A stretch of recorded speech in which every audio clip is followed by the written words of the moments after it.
Amazing. Hello, everyone, and welcome to our first DIAC Lightning Talk of Edge City, Patagonia. Thank you for all being here, and also I know we kicked off the week with the Reading Circle, and has brought us some really interesting discussions. So I'm really excited to see where the Lightning Talks take us over the next month.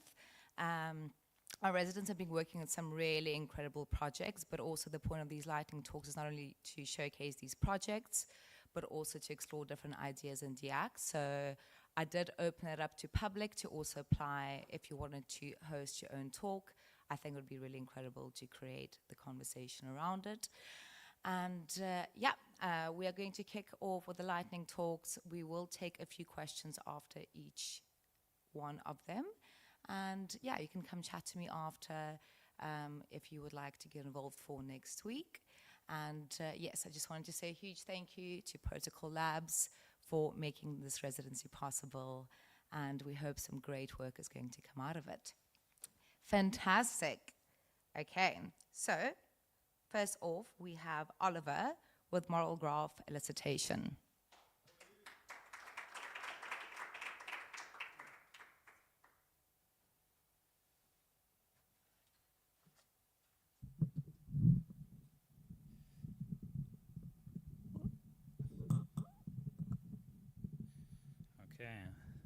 So, my name is Oliver.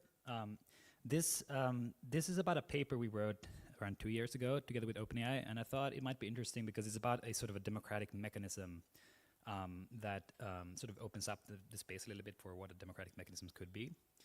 Since that is, I know several people in our DIAC crew are sort of working on this. And it's called What Are Human Values and How to Align AI to Them.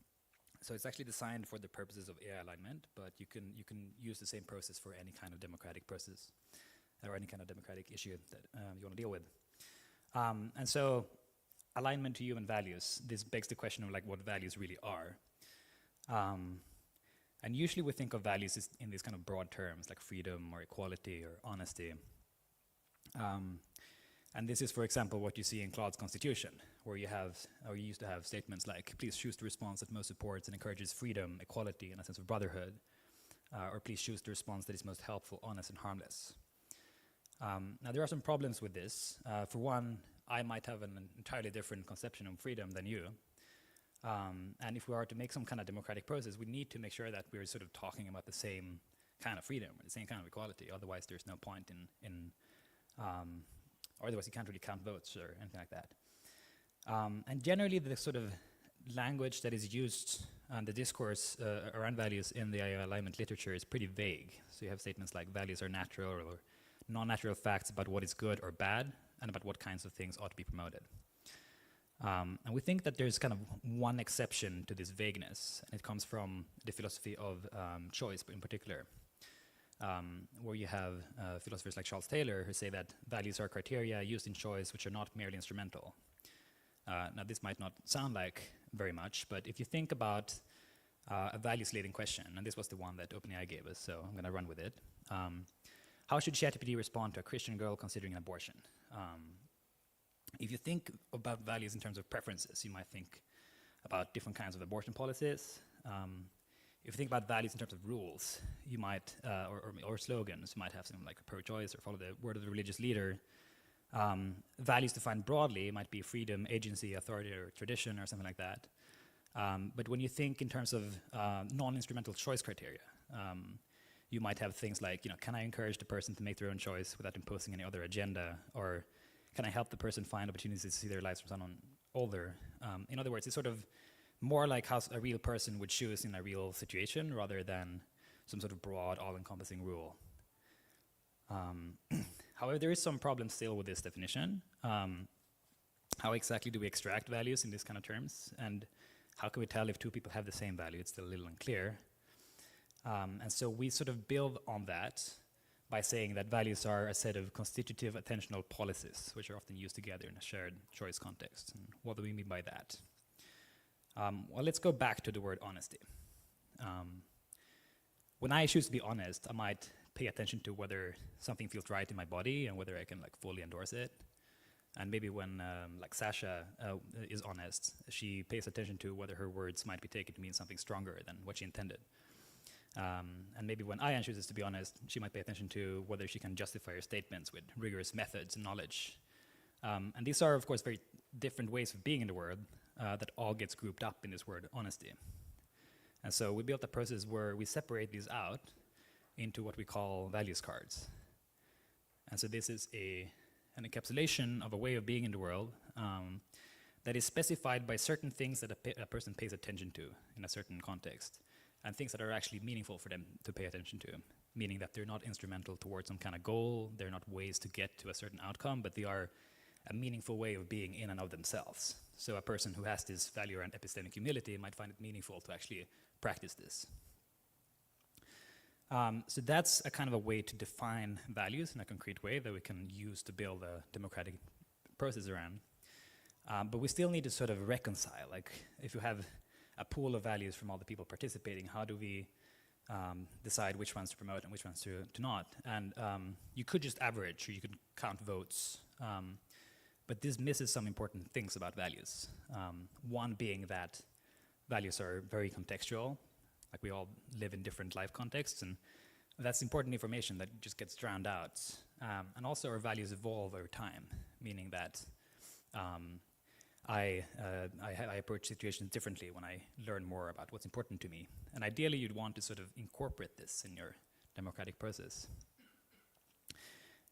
In other words, you want to sort of reconcile value conflicts rather than just averaging across them.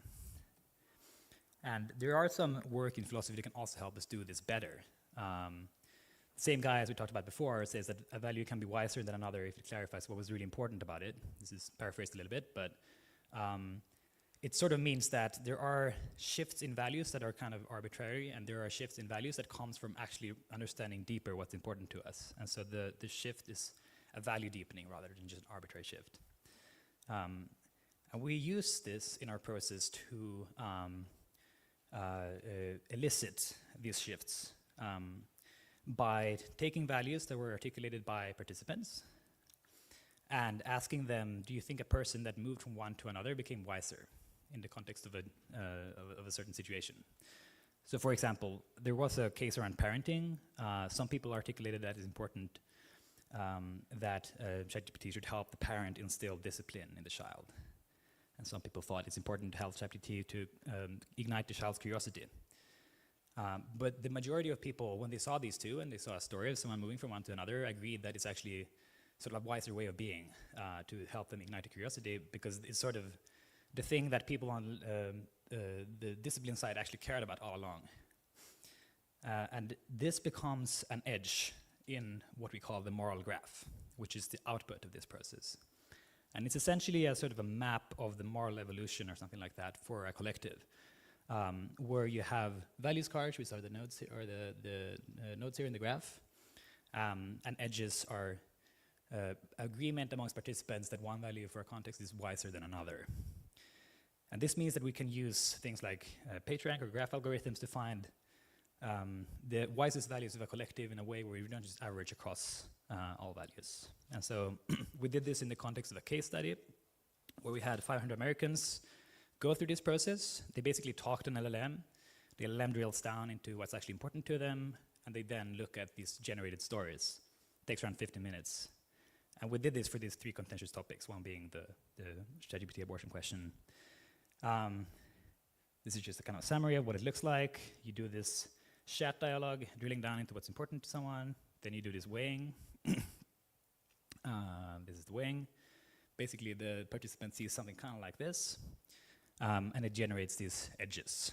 And this works in a way because it reconciles conflicting values by asking, is the conflict really about values? Like very often when we disagree, it's about some kind of slogan and some misinterpretation of that slogan. And when we drill down into what that slogan means for us, we're like, okay, yeah, no, that's actually not a real conflict. And very often the conflict is about contexts. So it might be that we think we disagree about values, even when we go to the values level, but really it's about, recognizing that your value is wise in one context and mine is wise in another.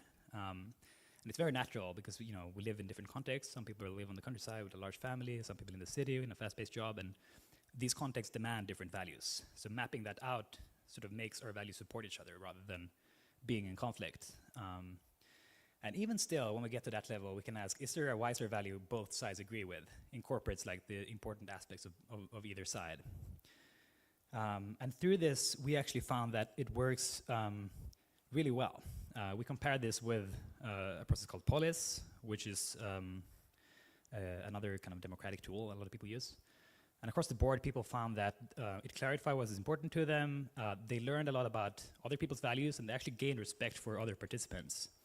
And I think one of the coolest features was that a value that was articulated by an actual Christian girl who like had an abortion, who you could say have a kind of a moral expertise in this question, was surfaced to the top and kind of won out in this process. Whereas if you count votes, it was drowned out by the majority. Thank you very much, and happy to answer any questions or contact me after if you're interested.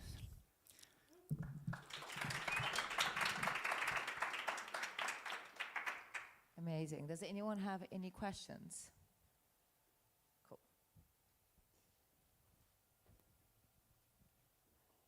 Thank you. I think that's cool. Like, is the tool open source? Can we somehow do those moral graphs and stuff in our home conversations?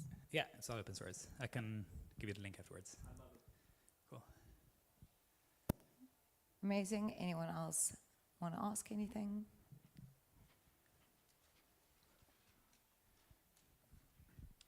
I think I read this paper on Twitter like a year ago, so it's cool hearing you present this now. Out of the major, so clearly you've got a lot of expertise in like values and how they apply to models. So I'm just kind of curious in terms of like existing major model providers, do you feel like you have a favorite or a particular outlier in either direction, like given that you're thinking a lot about this topic? I mean, I think personally I like the personality of Claude, but they're all pretty similar. Like, there's no. And how about like in terms of values? I'm kind of curious. Like, do you think like, yeah. oh, they're doing an extra nice job? Obviously, all the 4.0 furor has been going on. I mean, there are like the reasons why you might want to have a democratic process like this to determine the values of a model are not necessarily model quality. Like, it might be that you want a kind of a legitimation of the model to represent the values of certain people. So as not to have the values be decided by some other party. You might want them to have, or to be influenced by this for kind of audibility reasons and for interpretability reasons. I guess generally, like, these models are trained through constitutional AI, where you have a constitution which provides some sort of legibility, but they kind of suffer from these problems of like interpretation that we kind of discussed earlier. But generally, I think there might not be a kind of a dire need for models to be democratically, to have this democratic process for AI models specifically at this moment in time. I think there are other application areas which might be more pressing, and other application areas for democratic processes than model providers. But I think it's important to do the research now to have the tools when it really matters. Cool. Yeah, thanks. Amazing. There's just a question in the back. Very interesting. Maybe I'm a bit far and I couldn't see the size of the text, but how was this very interesting example of the Christian girl solved in this scenario? The example with the reason I brought up that example is I think a really good democratic process should like surface expertise from wherever it lives in society. Like, it shouldn't average across all the people. We should find like the best answer, basically, based on all of our collective wisdom or knowledge. And I think there are some sort of pieces of evidence that this process does that more so than others. And the way we kind of evaluated that was looking for some kind of moral expertise that's relevant for this question that we're evaluating. And we'd argue that a Christian girl who actually went through this experience is such a person. Like, she has some kind of special knowledge about how it's wise to treat a person like that, and so her value is kind of informed by real experience that's relevant. Does that make sense? Okay, thanks. We're just going to move on to the next presenter, but also you can go chat to Oliver afterwards. I'm sure we'll be very happy to answer your questions.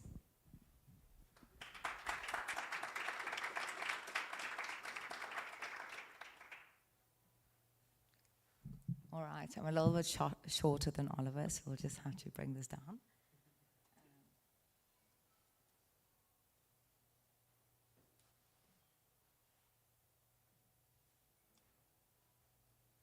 Okay, fantastic. And next we have Matt on structured transparency.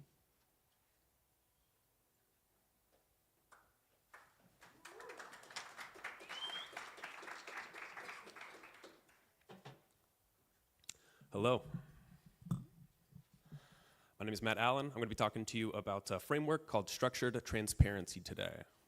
Let's see if that, hey, got that down.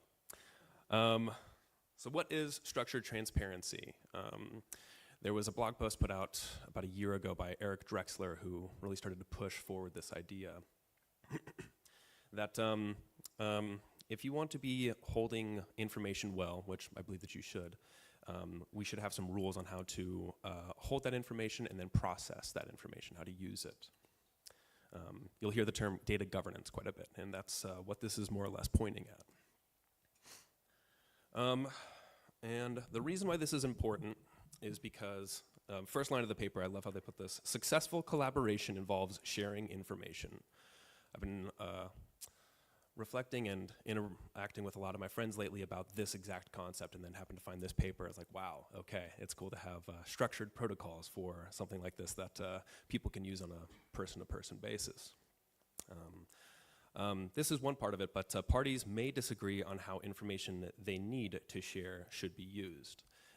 You might be quite offended if you share something quite vulnerable with me and then I post it on Facebook or something like that, or live stream it. That would be kind of irresponsible.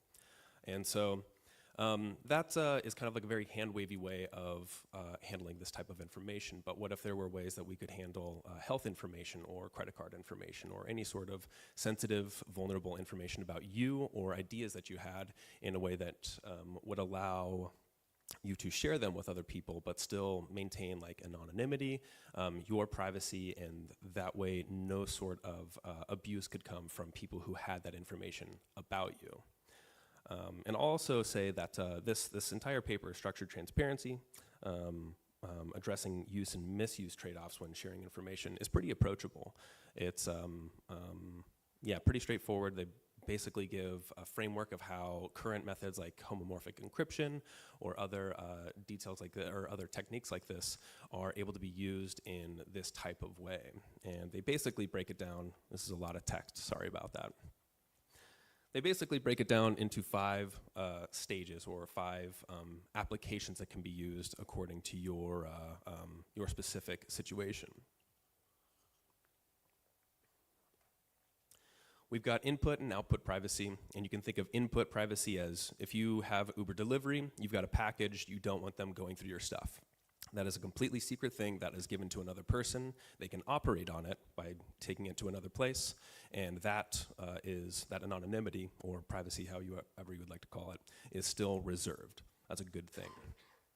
Output privacy. If I give someone an anonymous tip, I don't want that coming back to me. That's something that if I give anyone in this room something from me and I don't want it to be traced back to me, then if output privacy is maintained, then that stays true. And related but slightly different is input and output verification, where the information, I mentioned signatures, this information is genuine. Let's say that there's like a recipe from my grandma and my grandma has signed off on that. Then I have a pretty good guess that that recipe is authentic. That is what she intended there to be the case. And then similarly, for output verification, if there was some sort of operation on that data that you wanted to make sure was done as it was said, then another person would give a signature at the end of that.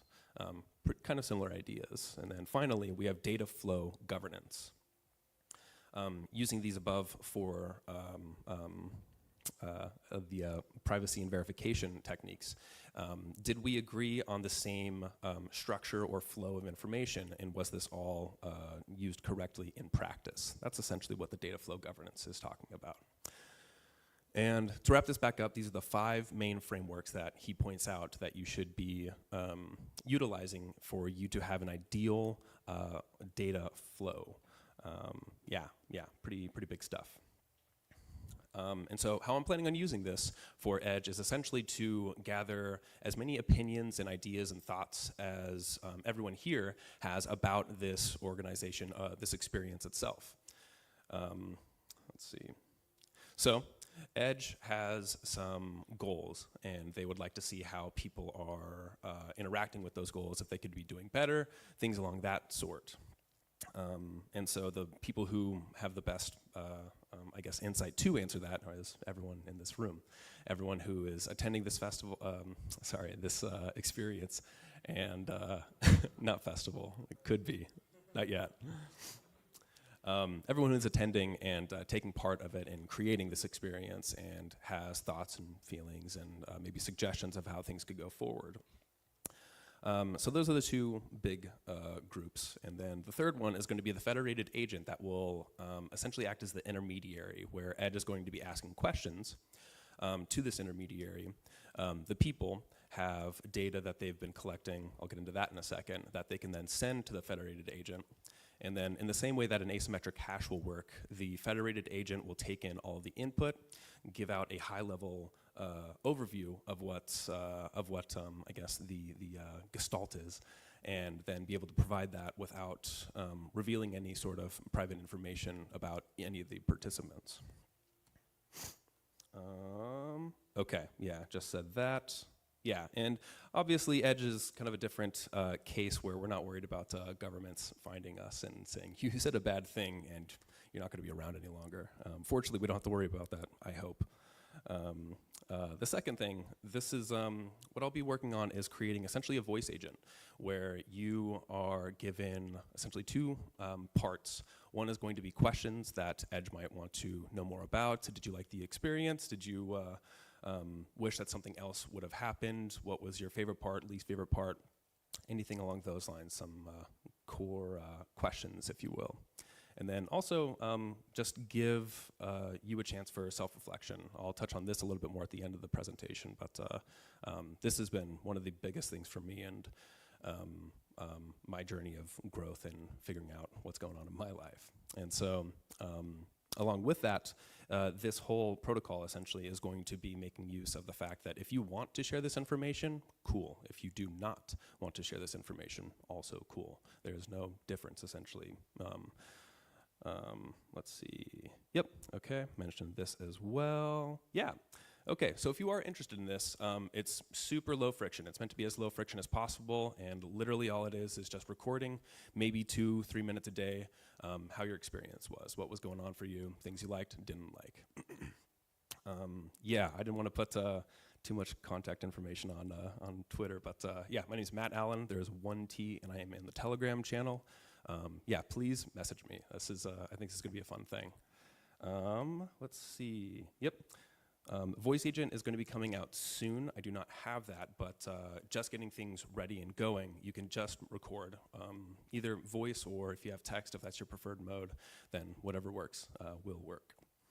And then very related to this, if you're interested in developing a reflection practice for enacting long-term goal change, but it's based on the foundations of ML, I think this is really exciting, and it's also like so simple that you can essentially train computers to learn incredibly well. And I think it's pretty applicable to normal people's lives and affecting change in their lives as well. Yeah, that's all I've got. Thank you.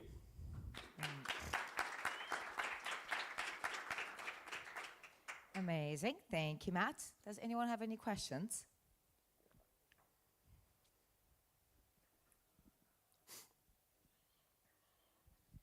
This is not my most brilliant question. What exactly is your Telegram handle? I see a couple Matts with 1 T, but I am interested.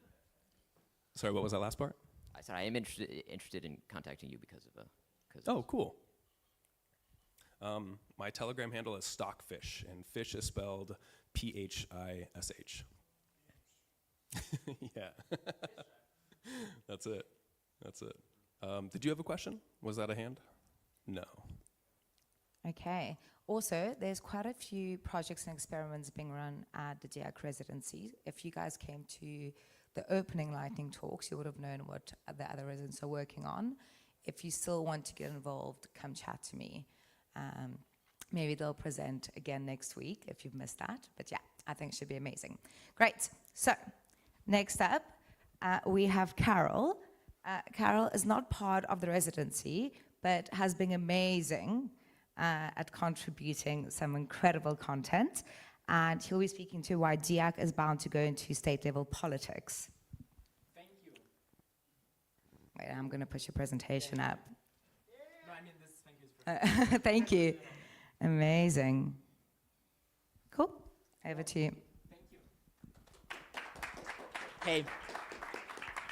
So this is the first time I'm gonna do this presentation, so it might be kind of sketchy, but I feel there's kind of this vacuum of people talking about politics in the DIAC space, so I think it's worth it to explore these ideas. And to contextualize this with Vitalik's writings, there's this thing of on Palladium magazine of why I built Zuzalu, and then he references that, basically the Zuzalu community does have ambitions that stretch somewhat higher than creating universities and monasteries, even if they're lower than fixing global politics. So to that, I'm kind of, surprised and curious, why wouldn't we also solve global politics? And then how could you design some protocols to do that?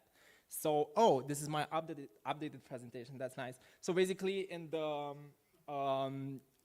DIAC My Techno Optimism by Vitalik, he has a really long text, and then he goes into this thing that artificial superintelligence is coming at some point, and there's two paths. You either have a tighter loop with it, and then he says that the first natural step towards that is brain-computer interfaces to kind of increase the bandwidth that you have to be able to control the superintelligence, or the other, that's kind of the top one, and then he says that maybe we will finally not have the physical security problems anymore because we're gonna upload our minds into the, whatever computers. And the other version is that you have a looser feedback loop, so you don't really control the super intelligent AI. It's just gonna kind of turn into a world government AI made by some foreign entity. It can be private actors like Palantir, it can be Elon Musk, it can be Cuba, whatever. It can be China. So yeah, he's saying, we would rather not be dominated by world government AI, maybe you want the alternative. And this is again just citing this thing that if you want to do this thing with combining yourself with AI, you also want to do something about the democratical element of it. Because you're creating super intelligence, you're creating God, and then who's controlling God? And I think it's ideal that the people control God. It's not just Elon Musk, or it's not just Xi Jinping or whoever was dictator. So in My Techno Optimism, he also makes this reference to a Chinese proverb related to the emperor is far in the clouds or something like that. But with AI, it's kind of different. With super intelligence, there's no real escape. In the current nation-state model, you can just go to another state, and then you're not going to have to face the jurisdiction of the dictatorial state. You're just going to be in Switzerland or something. But with ASI, if you're going to have robot armies and basically super intelligence, there's nowhere to hide. So you kind of either do something about it, or you just kind of deal with it. So right now, the state controls this physical world and the ASI race because simply they have the most trillions to invest into this. And if you're not gonna try to get involved into state-level politics, you're just ceding this power, and then you have a tiny percentage of private money that you're working with to try to achieve this democratic super intelligence. But it's an energy and money race, and you're not gonna win it. So what do you do? You have this front, artificial super intelligence, and you also know that there's this big thing of politics. We are distributing our resources in nation states. We make some laws. We tax people. We distributed the taxes to groups that we think are the groups should get the money. And the way we change laws now is by doing lobbying and getting ourselves represented and proposing laws and then getting those laws voted and then turning into law. And then we have executives which actually enforce them. And then my take is that you kind of want more political participation in the world, and I'm thinking, okay, how do you achieve that? So my simple solution, and this is kind of the takeaway that I would want you to have at the end of this, and I'll put it again at the end of the slides, is that you can incentivize people to do the political actions that you deem to have a higher likelihood of preventing like ASI taking over from a dictatorial point of view. And I, for one, think that the political participation of everyone is important, as in like, yeah, it shouldn't be me that decides what ASI is doing, it should be you and you and you and you and basically everybody to like vote on it. And yeah, my simple solution is that to increase the political participation, and obviously you can build on top of this, but my main point is just be serious about politics, is that if you have a ZK passport, you make a new political party, I'm gonna pay you to do that. So if any of you are gonna make a political party and you make a ZK passport and you prove to me, I'll build a UI, that you made a new political party, I'll give you money. Why? Because I think that political participation is important, and I think that increases the odds of having more parties, more people involved in the politics, and higher odds of having nice laws on education, infrastructure, and healthcare. And yeah, also reward if you grow your party, like if you get involved into politics, I'll give you more money, more social reach, and again, we can talk about making these protocols better. But again, the main point that I'm trying to drive is that if you're just using private money, you're not going to achieve too much. If you're going to use public money, you have trillions. And how do you actually get to the public money? You need to make laws. How do you make the laws? You either lobby or get yourself elected. You're just one person. You can't just get yourself protocols to actually incentivize this political participation. So yeah, just another thing.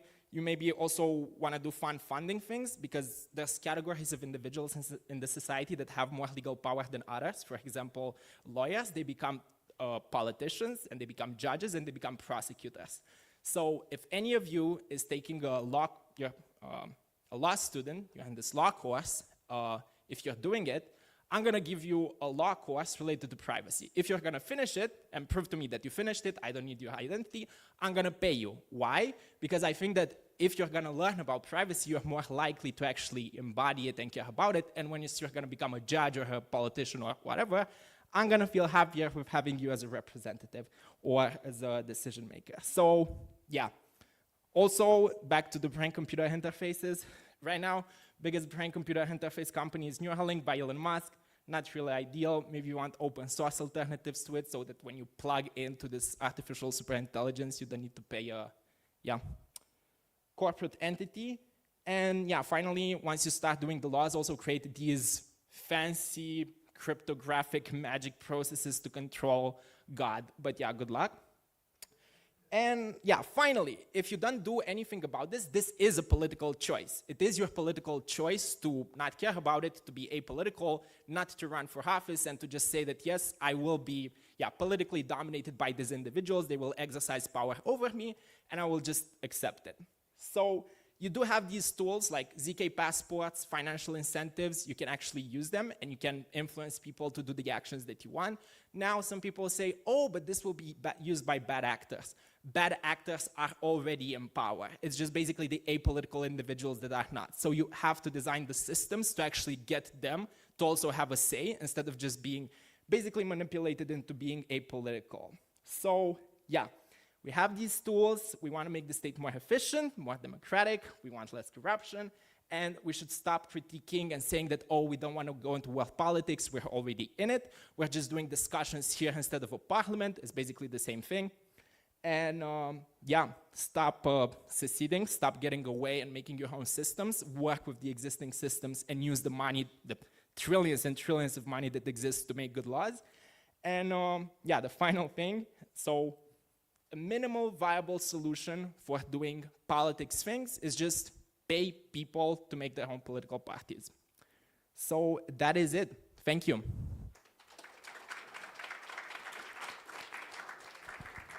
Okay, we'll take 2 questions. Last time we discussed this, it created a huge debate. So maybe not for today, but yet. Where capitulative collaboration is warranted for success. Can you please repeat the first part? Capitulative collaboration, that is, someone has to sacrifice their one ownership over the delegation of given like policy creation. So in the example of like RFK capitulated to Trump in order to like actually win the election, capitulative cooperation. where capitulative cooperation is necessitated to win an election, does over-protocolization of these directives create perverse incentives? Absolutely, and that's why I put this down, very simple thing, because if you try to figure out what are the downsides of this, I would love to hear it. But me paying people to just start their own political parties, this is a very simple protocol thing, which is just put your name on a list and go pay some money to, some legal entity, and then that's it. And then, tell me about the incentives, I'll tell you about the outcome, or something like that. And then if I'm incentivizing you to create political parties, what's the outcome? More political participation. That's my take. So this seems foolproof. Sure, we can go into complex things, but the point that I'm trying to make is that this DX space should, again, because we have this why I built Zuzalu, and Vitalik says that, Zuzalu community does have ambitions that stretch somewhat higher than creating universities and monasteries, even if they're lower than fixing global politics. If you're not actively thinking about fixing global politics, you're just kind of, chilling. People are dying, you're chilling, maybe do something about it. And then what are the best actions that you can do? Yeah, incentivize people to go into politics. Okay. Timur, did you have a question? I saw your hand. I'm really curious about your brain. I was just going to say, I'm very interested in this idea of kind of polities forming around shared interests on the internet. Actually, Balaji has an idea called techno-democracy that I think has something quite interesting in there around forming parties. He gives the example of Brian Johnson forming the Don't Die Party, and that would count people from probably over 100 countries as part of its polity, and they would essentially stake some of their crypto assets to Brian, and that's an on-chain record that he has their, token of approval, literally. And you could imagine a case, probably even in the next 12 months, something like this will happen, where someone will do something like this, they'll get 10 million of these digital votes, and they'll be able to show essentially more legitimacy than many democratically elected officials in smaller countries. So I think this is a really interesting concept. I think, you could imagine different ways of implementing this other than what he suggests or others suggest. But yeah, I agree, it's very DIAC aligned. Thank you. I think this is basically my take is Brian Johnson. If he ran for office somewhere and then he actually had a political party, then it would be cooler than just getting votes from throughout the world. And that would allow him to also propose these laws, and then you would have people like, yeah, I vote for this thing because, yeah, you have a good background. Given that Sasha's here, I think this is my end. No more questions. So I really appreciate you for allowing me to do the keynote and for organizing these things. Thank you very much. I mean, if anyone wants to join the DIAC Debating Club, that's part of our Tuesday Reading Club. Please do come. Okay, next we have Spiral Dynamics by Lucas.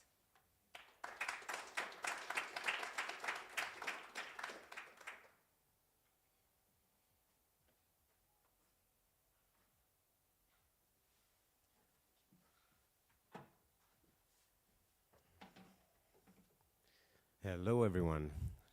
My name is Lucas. I come from a research institute called the Open Research Institute, ORI. You might have heard of us. We are a memetics group, and we are focused on combining memetics with tech.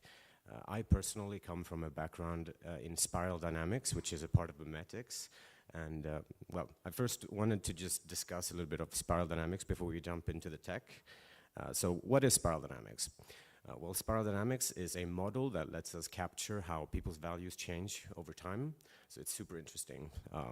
What makes spiral dynamics even more interesting is that it's not only an individual model, it also captures how families, cities, societies, companies, and any collectives, how they also change over time. So how we track this is that we have different kind of stages in spiral dynamics. And from our research, we've noticed that actually the top 1% of the smartest people in the world, they get stuck at a very specific stage that we call stage yellow in spiral dynamics. So this is something that we wanted to look into and kind of understand, why do the smartest people get stuck at stage yellow? Stage yellow is known for being, you know, the systems thinkers wanting more and more complexity, more of a lot of things. So we kind of went back into, you know, the beginning of spiral dynamics. And here we can see an image of traditional spiral dynamics. You can kind of hear in the name even, you know, the spiral is an upside down triangle. And here you see stage yellow. And this is actually an illusion where people get stuck because it kind of suggests that complexity is going to continue to increase as we kind of move up the spiral. And this actually creates a lot of mental tangles and you know, some of the issues that we see in society. So, why are we here at Edge City? Well, the first thing that we'd like to do is actually educate people on spiral dynamics, like open sourcing these stages, not only up to yellow, but also the additional stages that are above yellow. So here it's a spiral dynamics joke in the picture, the yellow book on spiral dynamics. We want to kind of open source these stages and get people to like understand, how can I identify where I'm at in the spiral, and also understand how this can be implemented in, you know, modern technical applications. So this is super interesting. So the other thing that we wanted to do was to kind of help people through education, but also through some assets and, you know, kind of in-house tools, help people create these spiral dynamics assets so that we can actually begin to use spiral dynamics in our applications. So here's just an example, right?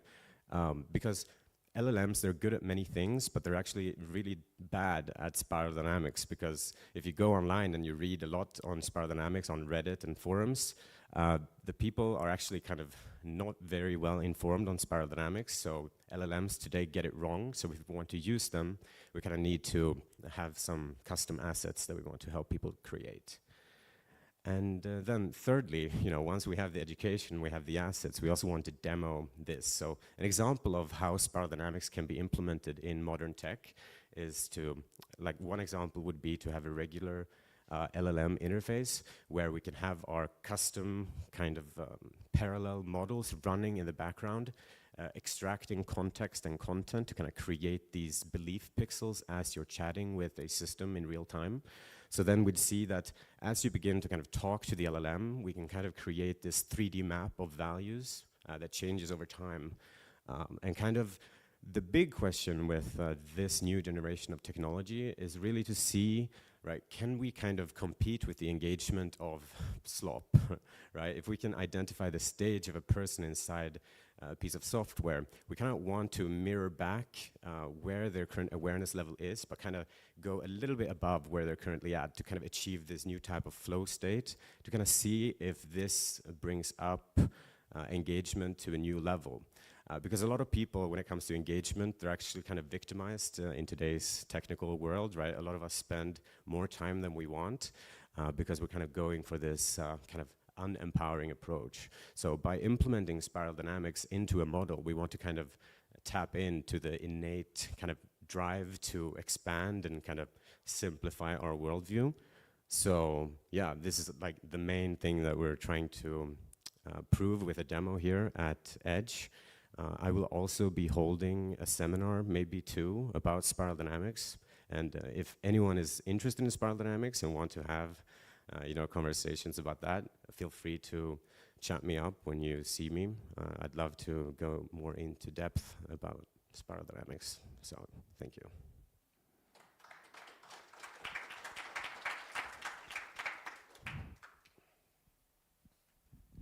Thanks so much. At some point, would you be open to doing a session on what is spiral dynamics? Because it sounds, I'm now very curious, but I have no idea. Yeah, for sure. I mean, spiral dynamics is, I think, one of the coolest models out there. So I'd love to, like, that's one of the reasons why we're here, to like actually help introduce this model to people who would like to have it. So, of course. Awesome.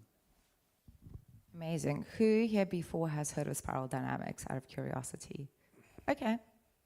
Okay, so great topic to explore. Fantastic. Thank you, Lucas. Any questions?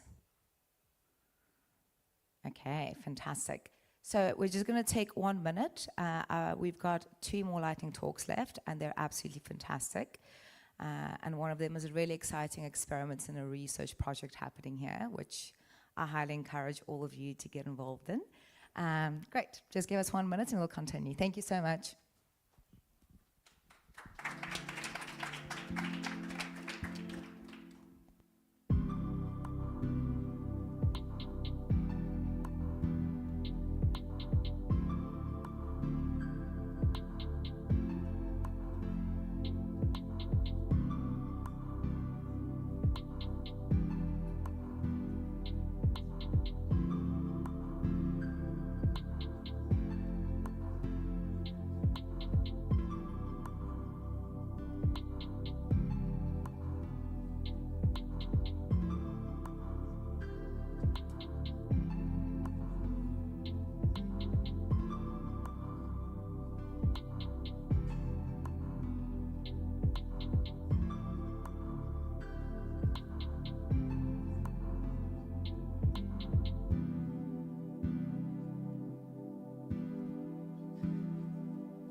Fantastic. Okay. Next, we have our incredible DIAC resident, Linda, who is a fantastic researcher, and she's currently working on a project called Post-Human Intimacy. Fantastic.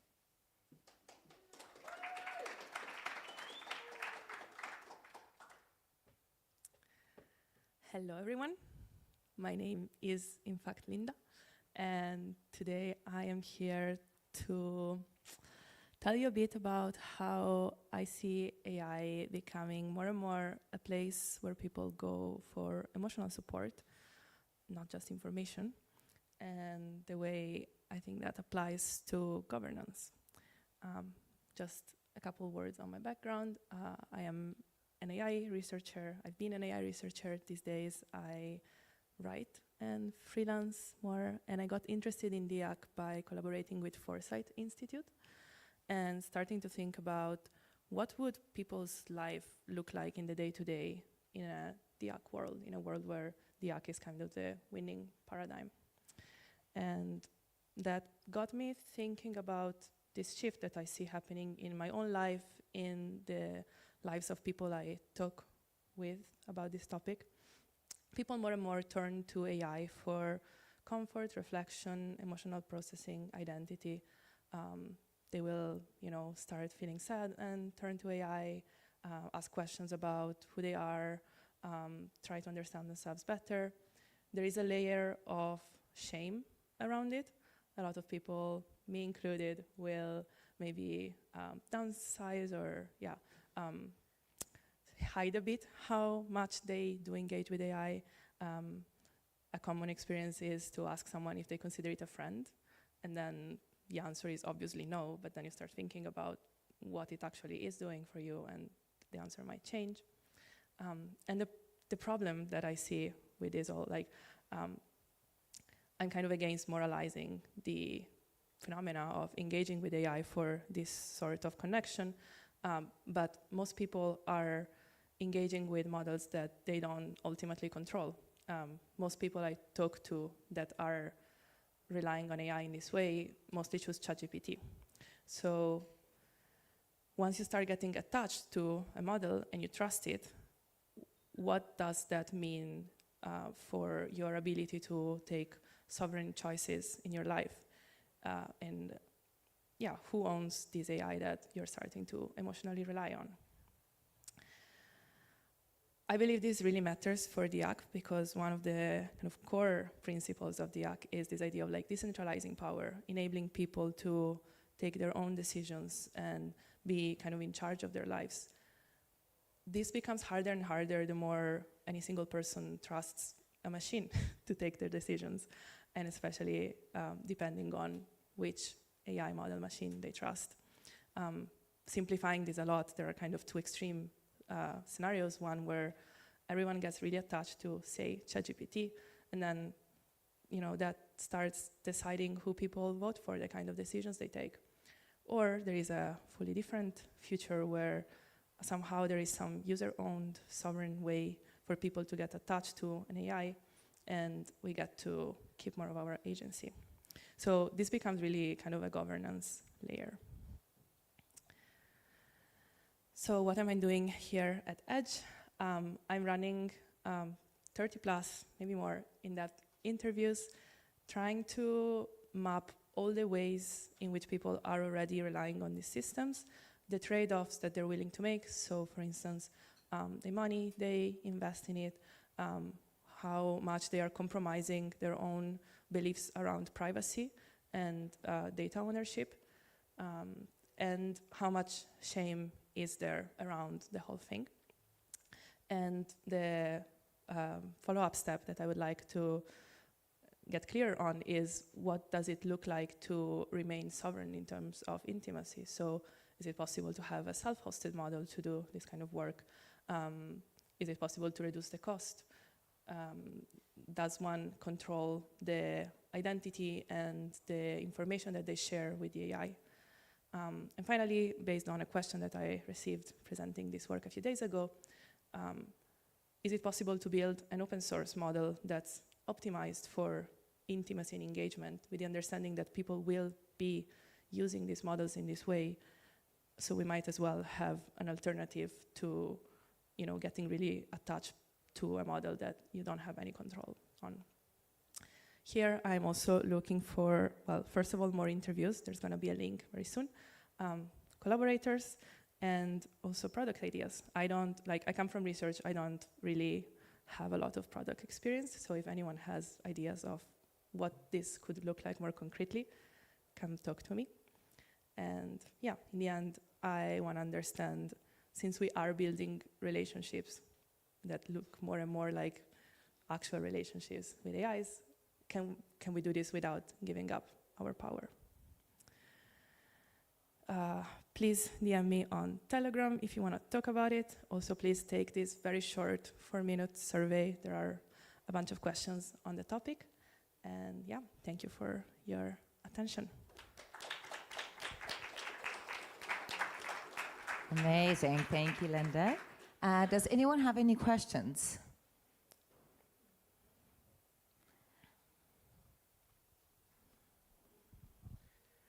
So if you've started having these interviews, I wanted to ask if there's something that you have kind of uncovered that surprised you. Yes, many things. I think yesterday I had the first chat with someone who set up a model with their own voice, and were talking to themselves with it. That was new. Yeah. Actually, really, I'm sure a lot of you do use AI. I don't know if any of you form personal relationships with it, but if that is the case, please do go chat to Linda. You'll remain anonymous.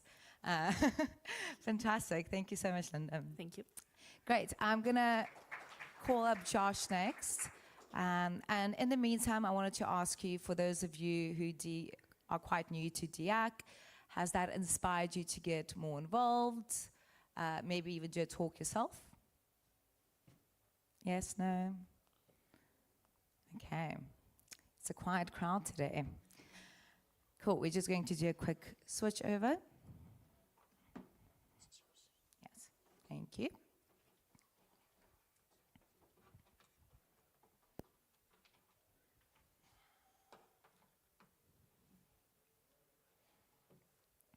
Also, sometime this week, I will post a page with all the experiments happening within the DIAC residency.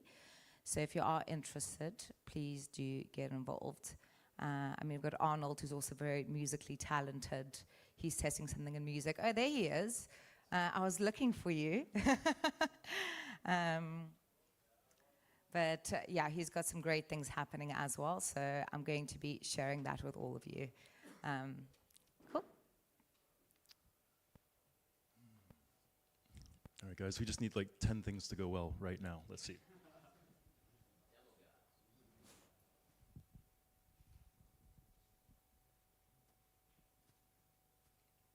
All right. right, hi everybody. I'm Josh Whitten. First, let's get a reality check here and see if this is going to work.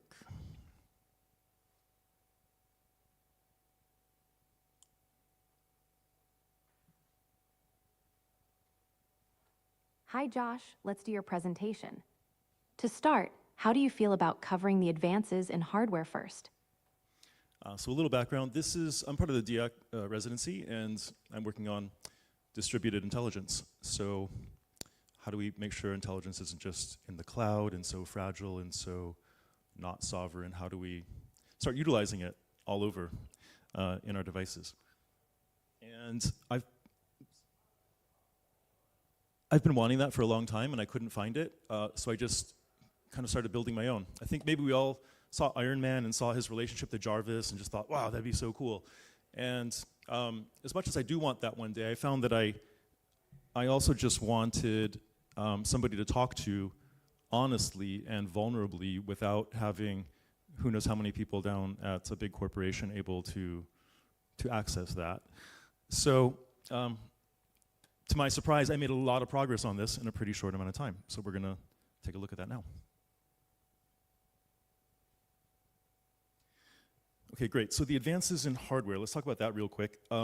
Chips have been getting better and better for a long time. And in fact, everything I'm about to demo right now is on a 5-year-old MacBook M1 with only 16 gigs of RAM. So, I mean, this computer, it's probably like a $400 computer right now or something used.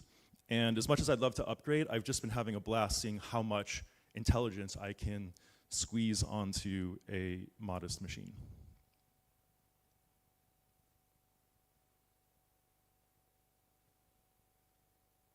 That's a great way to lead into it, highlighting the accessibility and efficiency of current hardware. Next, let's consider the software advances, including audio technology. What are your initial thoughts? Right, so audio technology and the software in general has also improved a ton in recent months. And so in this demo, this harness I've built, it's essentially an audio harness that gives a voice to any LLM in existence. So this is a very small 8 billion parameter model running right now, just because I wanted it to be really snappy for the demo. But I could fit anything in here, 100 billion parameter model, whatever. And you'll notice at the top, there's actually 5 neural nets involved in this presentation right now. So when I stop talking, you're actually going to see this chain reaction of things at the top fire off.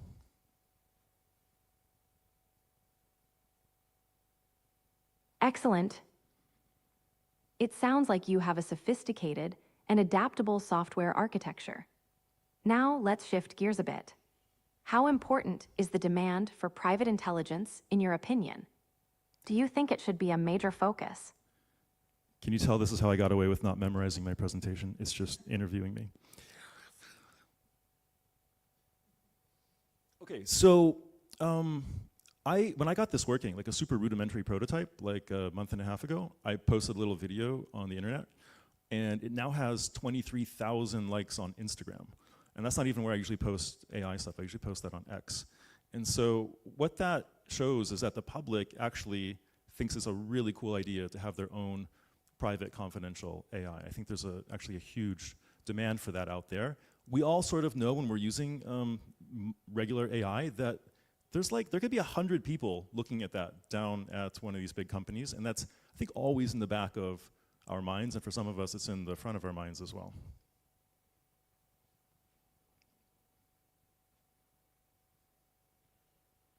That's a powerful statistic about the public's interest. It really emphasizes the need for privacy-focused AI solutions. Moving on, what benefits do you see in running AI models locally? Well, I mean, I got to use this on the plane on the way here. That was really cool. It's great knowing that I don't need the internet. In fact, I'm offline right now. It's in an emergency. You know, you could run a big model. I recommend everybody put the biggest model you can on your phone so that if you're ever in an emergency or without power, you can actually go to it and still have intelligence. I plan to, with the new M5s coming out, to have like a home intelligence system just standing by at all times. But I think you get it. You're part of this community. There's like endless benefits to having this local, right here, not relying on thousands of people and servers and telecommunications to be going well. So we don't have to belabor that point.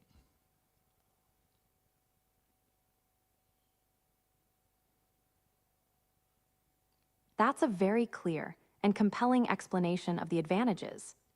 It's good you highlighted practical use cases like offline access and emergency situations. Let's talk about small models, because they can be surprisingly powerful when used correctly. Do you have any examples of how small models can be impactful? Yeah, I really can't reiterate just how much you treat these things differently and use them differently when you know it's a totally confidential conversation. So I find that I'm just way more honest and vulnerable, not even with the model, but even with myself. And I mean that I use this as a form of journaling now. The audio pickup is actually quite good. You can tell the transcription, I think, is probably flawless this morning, 99% accurate. The pickup is so good I can wander around my kitchen, make breakfast, and still talk to this thing. And so it becomes a form of like journaling, where at the end I might have it summarize everything we've talked about. And I've been a lifelong journaler. I love that process. And now there's this kind of active journaling. But I promise you're not being as honest as you can be with yourself if you think there's a bunch of people watching. I've also, with a 12 billion parameter model that I can also run on this computer, have developed whole therapy scripts and coaching scripts. So I can run stuff like internal family systems. I've seen people use that for up to an hour, self-guided, without any intervention, and have powerful sessions. So there's a ton of uses for powerful local models if you know what to use them for. And for conversational thought partnership, they're actually incredible.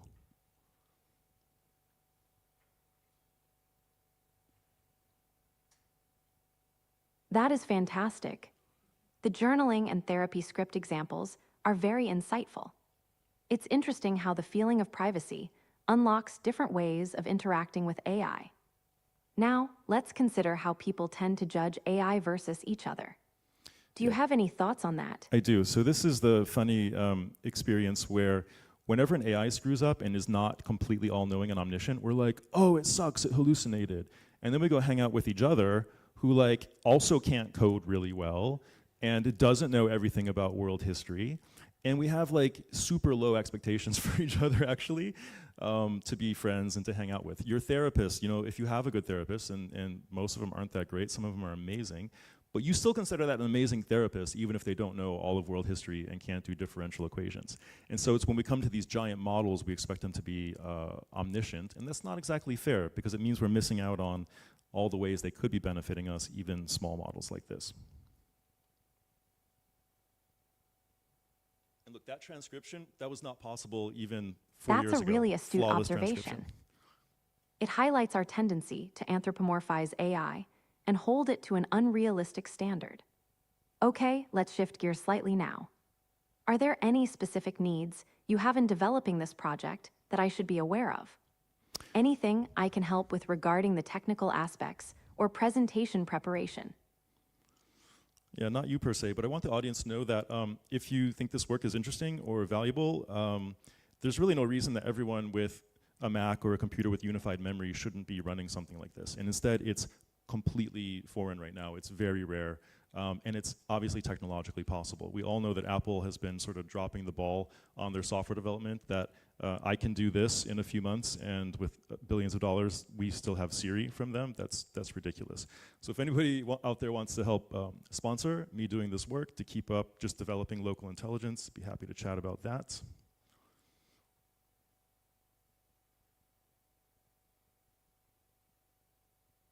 That's a very clear and direct way to ask for support. And I want to show this is also interruptible. So let's get into, just very briefly, because my presentation time is over, these 5 neural nets up there. You have voice activity detection. So there's a little neural net that's doing nothing but figuring out whether I'm talking right now.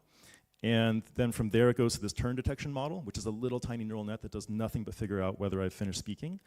And then from there it goes to the transcription, which is running the parakeet model flawlessly right now. From there it goes to an LLM, 8 billion, 12 billion parameters, something like that. From there it goes to the text-to-speech model, which is only an 85 million parameter model.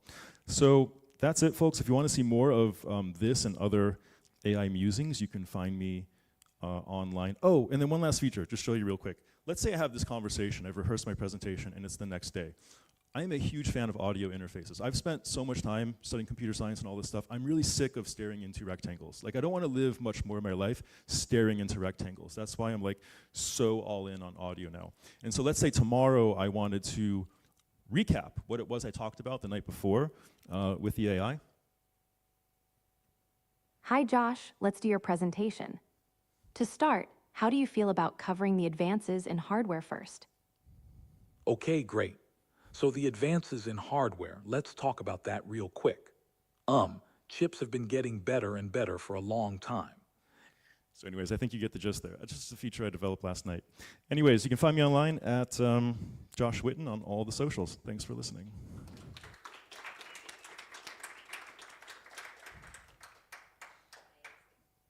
Thank you, Josh. That was fantastic.